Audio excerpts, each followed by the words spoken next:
Hey everyone, welcome back to another episode of Martine's Musings. I'm your host, Martine Felton, and today I have a wonderful guest by the name of April Gaines. She is a mental health and addiction and counselor and a psychic medium. So, welcome, April. Hi, How are you? I am all right. Doing good. Thank you for having me. Yeah, thank you for joining us today. I really wanted you to speak to my audience and come on and talk about, the work that you do as a counselor, as well as, the work that you do helping people as a psychic medium. So, how did you what do you do to help people? What is it that you do as a counselor, let's say? So counseling, that is what I do for my day job. Mm-hmm. That's, what I actually, when I started to go to school, I actually started out to be a physical therapist. And then what happened is they kept upping that degree on me. So I would get to the point where it was time to go to the university because I was at a community college, and Yeah. they would be like, "Oh, you need 4 more classes." They Mhm. would kept upping the degree, so it became like a bachelor's, and then it was beyond a bachelor's, and then it was a master's, and then finally I was just like, "Oh my God, this isn't going to stop." Mhm. So I took this course, and the professor, it was basically a course about what do you want to be when you grow up. And she said, well, we know what you don't like. And then all the tests kept coming out that I should be a hairdresser or a counselor, which hairdressers, I think, are almost counselors too. Yes. So, In a, uh, yeah. so she said, why don't you do what I do? She said, I'm a counselor here at the college. I get to teach some courses. I only work like 30 hours a week. I make like over 80,000. And I was like, sweet.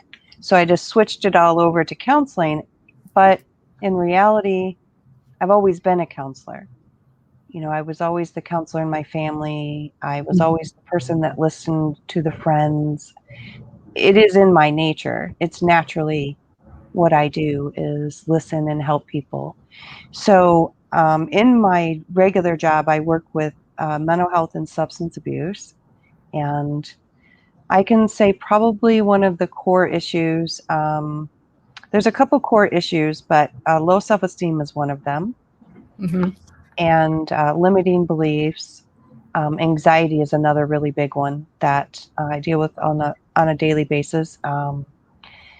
Overthinking, people having continuous thoughts in the head, worrying about things. Yeah. Or some, Wow. I mean, yeah. because I could relate to all of those things that you listed personally myself. You know what I mean? Especially the overthinking and the limiting beliefs. I know for me, it takes a while to get over those beliefs that you have so embedded deeply in your mind that you Yeah. have to like consciously kind of delete those thoughts in a way. You Hmm. know what I mean? Each and every time. What do you suggest to your clients when you're dealing with someone who has a limiting belief that keeps coming up? So the funny thing is that, you hear that cliche, on the movies or on the TV where, the counselor, you know, um, kind of digs into your past a little bit Mhm. and is like, well, how was your relationship with your mom or your dad? And while I don't necessarily put it in those terms, that is crucial. I do need to know that. I need to know because with me, because I'm also psychic, all I have to do is talk to you and it tells me where I need to go. It tells me where the root of the problem is. Mhm. But as a child, we don't understand the impact of our home environment. Even if, let's say, mom was never necessarily mean to you or bad to you, Mhm. but mom wasn't treated well in her relationship, in her marriage, in her, partnership, whatever. that is still a message sent to you as the child. And Yes. these messages get embedded into our subconscious, and we start to live them out in our life. Mm-hmm. And for a long time, we don't know why. We have no idea why. Why do I keep getting bad men? Why do I do that? Why am I doing that? Well, it's because we watched mom do it. Mom didn't necessarily abuse us, but we watched mom do it.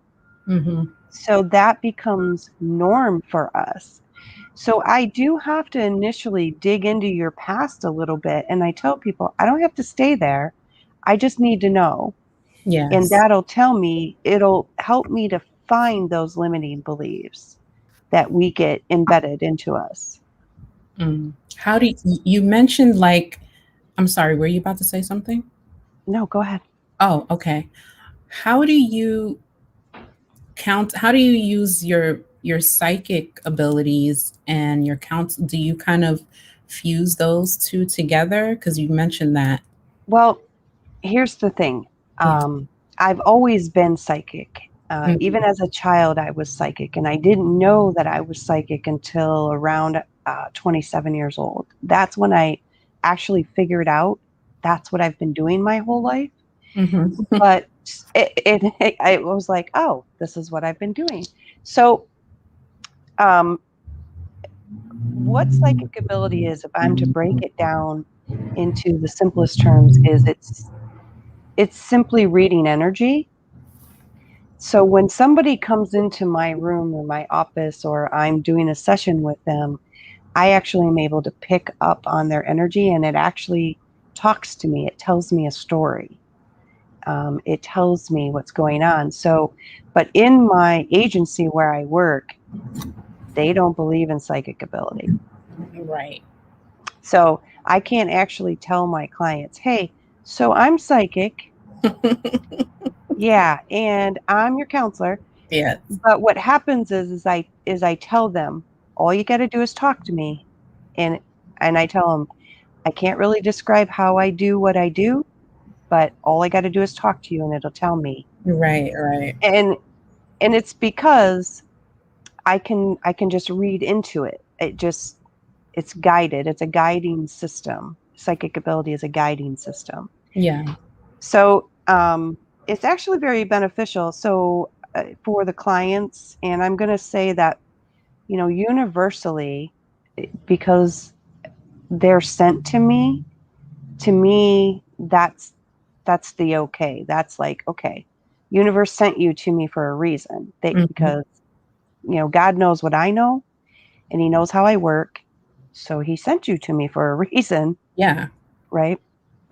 Yeah, that is beneficial. That would be beneficial for one of your clients to have a counselor who has, who can tap into the spiritual realm and get some real guidance from angels and spirit guides, or even God, for that matter. I think Yeah. I definitely. Actually, when I have a client that I'm struggling with, like let's say I have a client who's I'm struggling with, kind of blocked off, and I need a solution, or I'm getting stuck, I will actually sit back and I will say, okay, God help me. Tell me I will ask Mhm. for God, for source, whatever, whoever you want to, I call him God, but I'll ask him to help me. I'll say, okay, tell me what you want me to do here. And usually within a few minutes or so, a question or something will pop into my mind. So in my job, I'm not allowed to, advertise that I'm a psychic medium. Now, in my side business, I do, Mhm. um, but it's still, it's interwoven. I think that it's I don't know if I want to say blessing, but a benefit. Mhm. It's a huge benefit to these clients, I think. Yeah, Um, I agree too. yeah. So we were talking earlier about self love and self esteem. And when we first met, we were talking about how we both thought that, it's like a global issue, like a collective issue that we just don't have, where people don't have the self esteem or the self love that they should. What do you think about that? Can you expand on that notion? That it to me it is a global epidemic, and to this day, I mean, I am amazed at the different, like, because I'm online now, so people are finding me randomly, Mm-hmm. and it's very strange. Like, somebody recently found me from Pakistan, and it reached out to me and said, "Please help me. Nobody else will help me. Nobody else will talk to me." And because of the country that they're from, what they were finding is that instead of getting helped, people were instantly blocking them, right? Strange. And, you know, out of fear or whatever. And so, but I didn't block this person, and I was, trying to answer their questions. And what I'm finding is underneath the core, it's a self-esteem issue. Mm-hmm. They're concerned about what other people are thinking. They're Mm-hmm. concerned about not measuring up. They're Mm-hmm. concerned that they're not living to the high enough standards. That's a self-esteem issue.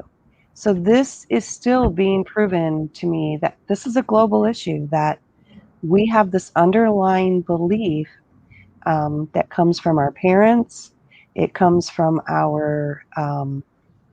it can come some from your friends or your peers. It comes from our school education. It Yeah. comes from our jobs.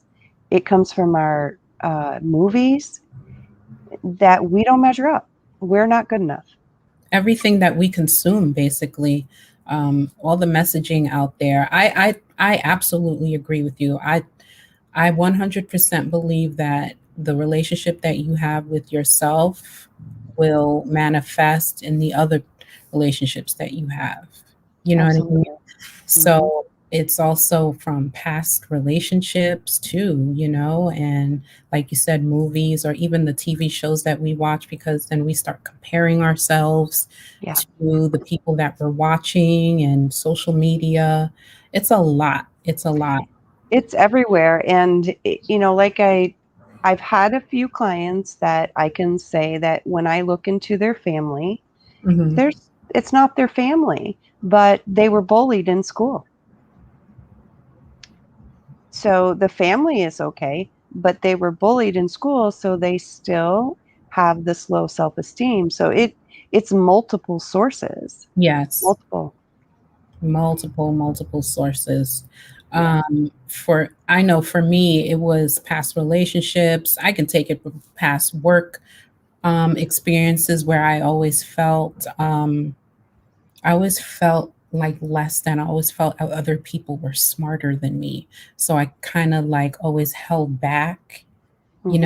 And I always, because I worked, I work in corporate America, and being, a black woman in corporate America, being like one out of maybe a Yeah. handful. Like, what are you doing there? Yes, Right? yes. Yeah. Why did they hire me? And Right.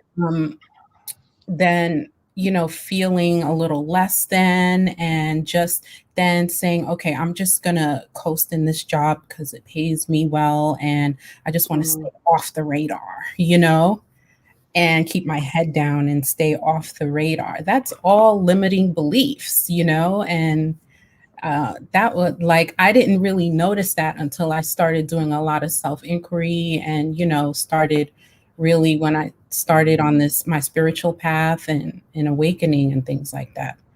Yeah. My work was a big part of my low self esteem. It Being is a huge part. Yeah. yeah. Work is just, similar to school. It's very competitive. Hmm. It's very much a performance based. We still work off of a performance based. Are you measuring up? Are you doing more than the next person? Hmm. Uh, in school, are you getting the best grades? It's very competitive. Somewhere, all of that needs to change. I'm not sure how it needs to change, but I just know that it needs to change. So my job is, I can't change the school system yet, and I can't change corporate America. But what I can change is, like you said, is your conversation with yourself. Yeah, That's the key. that's the self inquiry. What do you suggest, or what would you suggest when someone would want to start, that shadow work or self inquiry into themselves and understanding why they do the things that they do? Yeah. So the shadow work, the concept behind the shadow work is that, just like if I have a light in front of me Mm-hmm. and I have something in the way, it's a shadow. So the light actually is within you, the light of God, the light of source, and you have this garbage in the way. So that's creating that shadow effect. Mm-hmm. So it's really all of the junk inside of you that doesn't belong, that doesn't fit. So what I normally do with people is, my first job is to, you, they have to first recognize the limiting beliefs. They have to recognize they have some, Yeah. right? Um, there's a lot of people that I talk to that uh, they have been repeating these stories so long to themselves, or they've been told these stories so long, they don't even know that they're false. And I will say to them, well, that's not true. And they just kind of look at you like, what? Like, that's not true. That's not a true statement. Mm-hmm. That's what somebody's been telling you, or what you've been telling yourself. So the first step is to starting, to recognize that you're having these limiting beliefs. And that, and then once you can start to notice that, then you can step outside of yourself and you can create that awareness, and you can start to watch yourself. You can start to watch your thoughts. Watching your thoughts, that allows you to notice when you're having the negative thoughts. Yeah. So Michael Singer has the best example. That guy's book is amazing, and the examples that he gives in that book are pretty amazing. He said in that book, he said, if you had a partner or a friend that talked to you the way you talk to yourself, you would break up with them. And I thought, isn't that the truest thing? Like, Yes. you would totally not call them. It would just be like, so done. And so then the next thing he said was, because a lot of people say this to me, they say, I can't control my thoughts. I say, yes, you can. You can control your thoughts. I said, no, I can't. I said, okay, well, we'll do this exercise that Michael Singer does. He says, close your eyes, and in your head, say hello. Just close your eyes. In your head, say hello. Don't say it out loud. And then he says, who said it? How do you know that you said it? You didn't say it out loud, but you said it. Mm-hmm. That's a thought. And you noticed it. You Mm-hmm. can notice your thoughts, right? Mm. So I usually do that exercise with people so that I can show them, number one, you can notice your thoughts. Right. Number two, I need you to start noticing them. And then when you do notice them, you can either change them or just stop them. Just literally just go, oh, okay, I'm thinking that again, stop. And say, stop, Yes. I do just that stop. to myself too. I Yeah. do. What I say to myself is, I'm not going there, not going Mm-hmm. there, Yeah. not doing it. Right? Not going there. And it's Yeah. okay to talk to yourself. I'm like, because I used to be like self conscious. I'm like, I'm home. All right, just stop, stop. I don't care Yeah. who hears me. Yeah. It's so true though, because we talk to ourselves all day, actually, all Mm-hmm. day, all the Yes, up time. here. Hmm. It's too much sometimes. Yeah. And people are like, oh, don't you talk to yourself? No, seriously, we all talk to ourselves all day. Mm-hmm. But that conversation that you have with yourself is the most important one.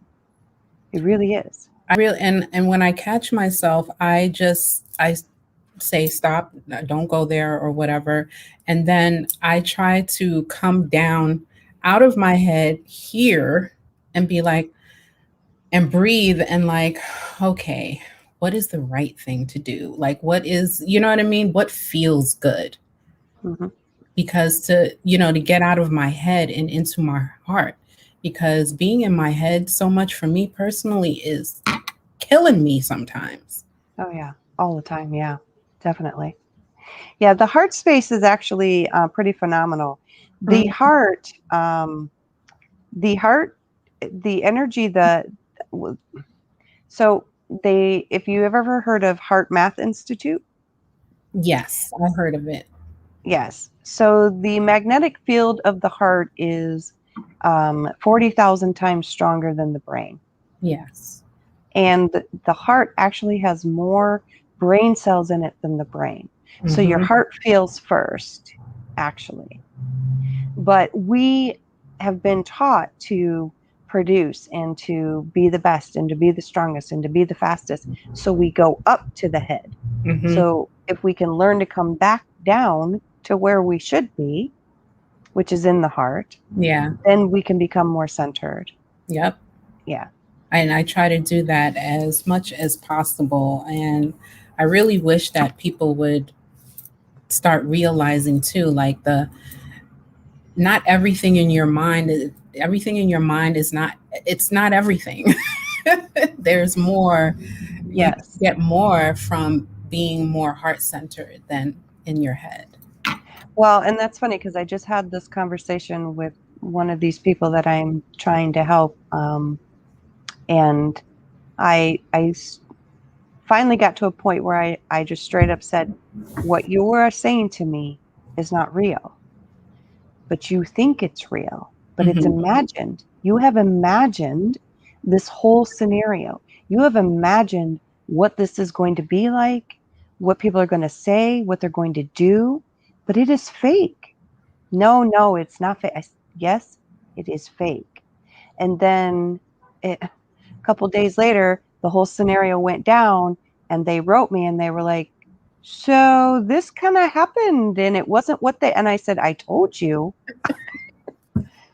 So they did some experiments. And I think it might be Joe Dispenza talks about this. I They like did some, I like him. yeah, I love him. So they did some experiments on some athletes Hmm. and they took them and they laid them in those like couch chairs Yeah.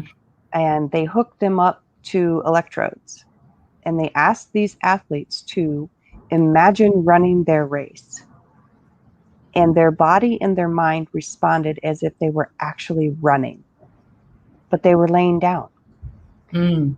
because your mind and your body does not know the difference between real and fake. It only knows what you're thinking and it thinks that that's real. So when you are in your headspace all the time and you're thinking up all these things and all these scenarios, your body and your mind is reacting as if that's a real thing, Yep. It can right? literally make you sick. Yes, literally. Yes. Yes. So it's very important to begin to step outside of yourself and start watching yourself, become aware. Your consciousness, your higher self can start to watch you Hmm. and notice. When I first did this, it literally took me almost 3 to 4 months to get my thoughts under control. But I was on it all day long. I was on it. I was like sitting at the stoplight thinking negative thoughts, going, oh my God, what do I have any positive thoughts in Yeah. there? I don't think I have any. Yeah. Sitting at the stoplight, I'm standing in line at the grocery store. I'm like, good Lord. But I was literally like, stop, stop. And the thing is some people feel pressure when I say this and they think, well, I don't know what happy thoughts to think. You don't have to think a happy thought.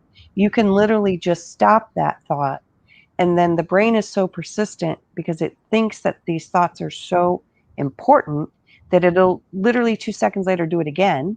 Hmm. But those thoughts are not important. So, or you can, what I tell people to do is pick 5 of your best memories and put them in your back pocket. So, Hmm. like I have one of my daughters, my second daughter, the child would be walking and would fall out of the thin air, just boom, just fall. Like no. So we were all at the mall one time and we were all walking and it was a jewelry store, and there was a glass wall. Well, we all went to walk up to look. She didn't stop. Aw. She walked right into the glass wall, and she laughed so loud. She was the first one to laugh. Right. And, still to this day, when I think of that, it makes me chuckle. So Mm. put 5 of those in your back pocket. 5, good memories if you have to. Right. But you don't have to, because some people feel too much pressure doing that. But it does work when you're having a really hard time. And then what happens is the mind will float from there. It'll Yeah. float off. Yeah. Yeah, that's good. I think I might do that too, because I always battle with negative thoughts, and I always try to cancel them out as best as I can. So, what do you do for yourself? What are your self-care practices? I always ask all my guests what are their self-care practices or self-love practices. Yeah. So self-care has not always been my thing, because I was busy raising so many children, and then helping my children raise my grandchildren, and working and going to school. When I got when I finally finished my master's degree, I was taking the courses to finish my master's degree, doing my internship, Hmm. was pregnant with my last child the entire time, and working a part-time job. Wow. So self-care has not always been my thing. My internship was 800 hours, and I did it the whole 8 months I was pregnant. Jeez. Yeah. So what I've learned is that I can preach, oh, self-care and stuff, but when you really want to teach people, what I find is that you have to practice what you teach. Yeah, So absolutely. that's what I do, is everything that I teach, I practice it and I do it. So what I've learned to do now is that it's okay for me to sit and watch a movie. I don't have to always be doing something. And I Hmm. can watch this movie, because I have one daughter who really likes to watch movies, so we'll watch them together. Kid movies are my favorite, just saying. I'm usually watching Moana or something. Yeah. Um, and it's okay for me to sit and watch that movie, and I don't have to watch that movie and be on Facebook, or, checking the Instagram, or just watch the movie, Yep. right? Um, I Same. don't have to. I Taking baths. I love to take baths. I probably, if I was in a warmer state, I'd probably go to the water, but I'm not. I'm in a freezing state. I also have started the practice of getting massages about twice a month, That's a good because one. massages are so good for. I used to be a massage therapist, Okay. so there's very benefit. It's equal to exercise, and it's equal to flushing, because it flushes. Yeah. Um, yeah. So I've been doing that, and those are probably the 2 main ones: is taking time, watching movies, and or 3, and massages.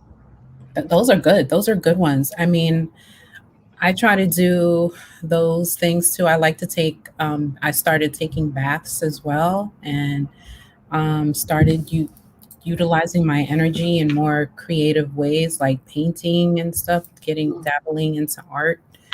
And I enjoy that stuff, as long as it doesn't require for me to be thinking, or, you know what I mean? Or it's not work. Right. Yes, it makes me happy. So Yeah. so before I wrap this up, one last question I want to ask you is what is a message that you would like to share, or you would like to spread out, send out into the universe? My biggest message that I want everybody to know is that you have infinite worth. You have infinite worth, and it's innate, meaning you don't have to do anything for it. Nothing.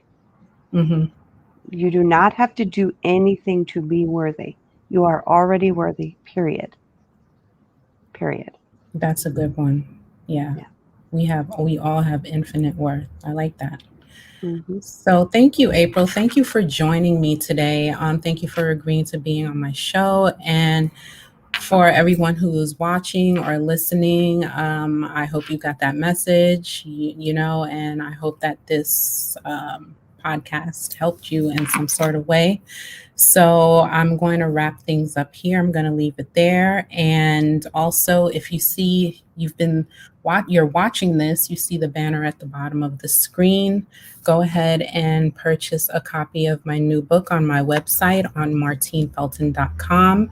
It's called You Love, You Learn, and it's a teaching memoir where I talk about my self love journey through toxic, narcissistic relationships from the past.